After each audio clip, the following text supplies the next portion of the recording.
வணக்கம். ஆகாஷ்வாணி புதுச்சேரி செய்தி சுருக்கம் வாசிப்பவர் மலர்விழி.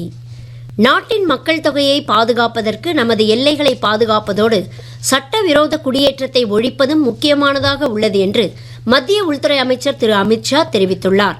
குஜராத் மாநிலம் புஜ் நகரில் இன்று இந்தியா பாகிஸ்தான் எல்லையில் முக்கியத்துவம் வாய்ந்த G7 மற்றும் G13 எல்லை காவல் நிலையங்களை திறந்து வைத்த அவர் இவ்வாறு தெரிவித்தார்.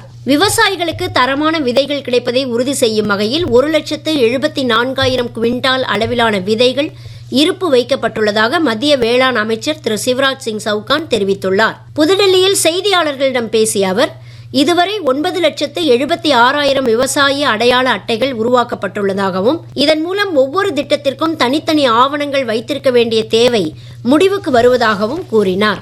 கீழ்மட்ட அளவில் ஒவ்வொரு தனிநபருக்கும் அதிகாரம் அளிக்காமல் 2047 ஆண்டிற்குள் இந்தியா உலகின் வல்லரசு நாடாக மாறும் பயணத்தை அடைய முடியாது என்று மத்திய பஞ்சாயத் ராஜ் இணை அமைச்சர் பேராசிரியர் SP சிங் பாஹேல் தெரிவித்துள்ளார். தேர்வு முடிவுகளுக்கு பிந்தைய செயல்பாடுகளுக்கான இணையதளம் வரும் ஜூன் 1ஆம் தேதி முதல் செயல்பட தொடங்கும் என்று CBSE அறிவித்துள்ளது. புதுச்சேரியில் 2 புதிய சிறப்பு பொருளாதார மண்டலங்களை அமைக்க மத்திய அரசு அனுமதி அளித்துள்ளது.